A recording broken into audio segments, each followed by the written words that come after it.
3, 2, 1, olhos abertos, vamos embora, vamos lá, vamos fazer essa questão aqui, uma questão complicadíssima da nossa querida Esa, que ela decidiu pegar pesado com o candidato nessa questão aqui, ele simplesmente decidiu que queria botar uma das questões mais difíceis da prova nessa edição aqui. Então vamos embora, uma questão de geometria espacial, vou pedir para ti prestar bastante atenção porque é uma questão bem difícil, mas ela é uma questão que, olha, uma das melhores questões de geometria espacial que a ESA já colocou, que ela envolve muitos conceitos. Então vamos embora, vamos ver o que ela tem para nos ensinar aí, perfeito? Vamos embora. Ó, ele fala assim na primeira afirmativa: se duas retas de um plano distintas e concorrentes, perfeito? Distintas e concorrentes são paralelas a outro plano, então dois planos são paralelos entre si. Então vamos embora. Vou vir aqui para o lado para nós poder pegar essa questão mais detalhadamente sobre os conceitos de concorrentes, tá? Mas basicamente ser concorrente significa ter um ponto em comum. Então duas retas concorrentes são justamente essas retas aqui e, obviamente, né, se duas retas para ser concorrente elas precisam ter um ponto em comum, então retas perpendiculares são retas concorrentes, né? Então é isso. Bom, perfeito, só para a gente entender esse conceito aqui, eu fiz o dever de casa aqui, já deixei os desenhos mais ou menos prontos, porque para a gente não perder muito tempo, perfeito? Então ele fala assim, ó, duas retas de um plano, então a gente vai estar desenhando aqui no plano beta duas retas. Vou desenhar uma reta para cá e uma reta para cá. Opa, peraí que eu... vou desenhar aqui. Vamos ver se foi. Opa, e aí, meu querido, vamos querer? Perfeito, show de bola. Ficou meio mais grossinha uma do que a outra, mas acredito que não vai ter importância. Show. Tá. As duas retas, elas são distintas e elas são concorrentes. Tá, e ele fala assim, ó, são paralelas a outro plano. Então eu desenhei como se fosse um cubo, para justamente ficar mais fácil o entendimento, tá? Então a gente pensa como se tivesse duas retas na face de baixo. Vou botar aqui melhor para poder ficar melhor de ver, né? Tá. Então, quando ele fala, ó, então os outros dois planos são paralelos entre si. Então, beleza. A gente colocou as duas retas no plano de baixo e essas retas, elas são paralelas ao plano alfa, certo? Porque elas estão meio que, as duas retas aqui, assim, ó, dessa maneira, estão paralelas ao plano. Então, justamente o plano, ele vai ser paralelo ao plano de baixo. Porque um dos conceitos, né, uma das formas, perdão, que a gente pode definir como é formado um plano, é justamente que ele pode ser formado a partir de duas retas que não sejam coincidentes, tá? Então, olha só, a gente tem uma reta aqui e outra reta aqui. Se essas retas elas não forem exatamente a mesma reta, digamos assim, mesma reta, e a gente olhando para um plano assim, a gente pode ver que o plano ele é definido entre elas, assim, entre as duas retas. Show? Então, quando a gente fala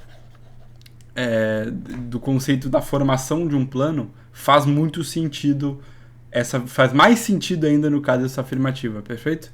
Então é isso. Então a primeira afirmativa ela está correta. A segunda afirmativa ela fala que se um sistema linear é classificado como possível e indeterminado, a gente tem que Oxe, o que eu fiz aqui, meu Deus? A gente tem que as retas elas vão ser... As retas vão ser coincidentes. O que são retas coincidentes, para a gente começar? Retas coincidentes, elas são retas que tu olhando em determinada perspectiva, elas vão estar... Tu olhando para determinada perspectiva, elas vão estar iguais. Então, por exemplo, a gente analisando, imagina uma parede, certo? Nessa parede, ó, olhando aqui o meu desenho, nessa parede a gente coloca uma reta aqui e a outra reta aqui em cima dela. Olhando por cima, elas vão ser a mesma reta, certo? Mas quando a gente vira esse ponto de vista, elas não necessariamente precisam ser a mesma reta, mas olhando a partir de um plano, elas vão ser a mesma reta. Perfeito? Então vamos lá. Então o que significa? Significa dizer que elas têm a mesma equação, perfeito?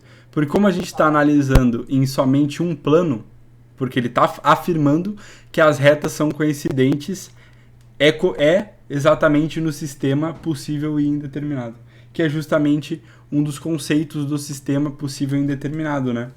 Porque no sistema possível e indeterminado, a gente tem duas equações dando o mesmo resultado. E então é impossível tu descobrir os valores daquela incógnita, porque é impossível, através de uma equação com duas incógnitas, tu achar o valor das duas incógnitas. Espero que esteja dando para entender aí, porque realmente é bem complicado, tá? Porque tu precisa estar com o conceito de sistema bem forte na cabeça. Mas seria basicamente isso aqui, ó. Vou colocar aqui 2x mais 2y igual a 6. Essas duas equações, elas não são iguais, né? Porque elas são... porque seria como se a equação de cima ela estivesse dividida por 2, né? Seria como se a equação de cima tivesse dividida por 2. Mas, se a gente for analisar em um plano, elas são justamente a mesma reta. Então, essa afirmativa também é verdadeira. Perfeito? Show de bola. Na terceira afirmativa, acredito que é a mais tranquila da prova, que ele fala que duas ou mais retas são coplanares quando existe um plano que contenha todas elas. E é justamente o conceito de coplanar, né? Uma reta coplanar a outra é uma reta que está presente no mesmo plano do que outra reta. Então aqui, ó, no terceira afirmativa que eu coloquei para vocês aqui, eu coloquei três retas aqui, uma de cada cor, mas seria basicamente a gente colocar elas três no mesmo plano. Então, essas três retas são coplanares. Então, é isso. Terceira afirmativa, acredito que é a mais tranquila. Qualquer dúvida, pode estar comentando aí, que eu vou estar respondendo vocês na maior felicidade. Só com essas três a gente já poderia matar a questão, diga-se de passagem, né? Mas a gente vai até o final aqui para retirar mais dúvidas.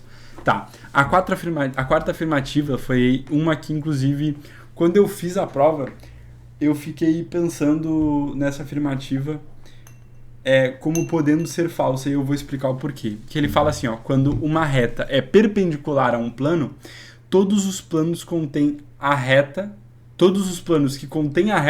são perpendiculares a esse plano. Então, vamos lá. A reta, ela é perpendicular a esse plano alfa aqui, né? Tá. E todos os planos que contêm a reta são perpendiculares ao plano de baixo? Sim, já digo que sim aqui. Mas o que aconteceu? Quando eu olhei a primeira vez essa questão, eu não li ela com tanta calma que nem eu estou lendo agora. Então o que eu entendi? Eu entendi que poderiam haver outros planos que não contivessem a reta, né? Que não contessem. Nossa, contivessem a dose. Tá.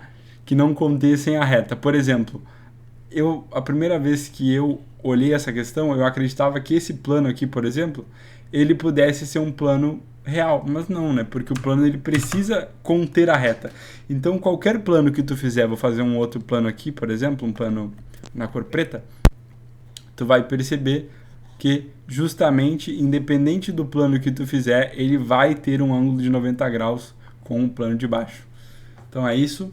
Mais uma afirmativa verdadeira aí para nós e vamos embora para a última. Qualquer dúvida, lembrando, estou à disposição.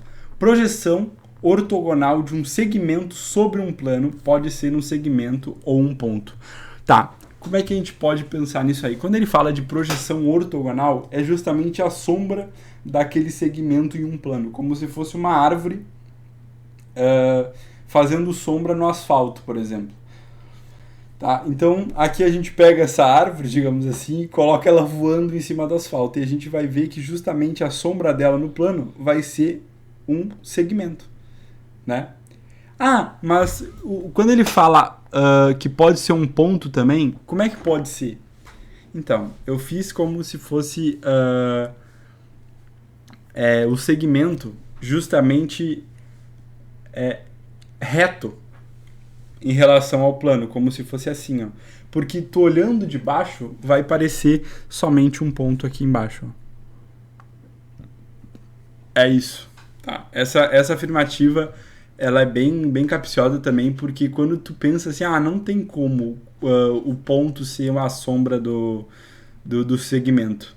Né? Porque se é um segmento, não tem como ter só um ponto como sombra. Mas tem sim, a gente colocando justamente o plano totalmente na vertical acima do plano, o segmento, né? Na vertical acima do nosso plano, aí a gente consegue ter o ponto, né? Então é isso. Espero que tenha dado para entender. Ficamos com o gabarito letra D. Caso tenha ficado alguma coisa confusa ou algo do tipo, pode perguntar aí embaixo que eu vou estar à disposição. Fechou? Muito obrigado a você que assistiu este vídeo. Não esqueça de conferir as outras resoluções que a gente tem aí. Peça um conteúdo e tamo junto. E 3, 2, 1 e olhos fechados.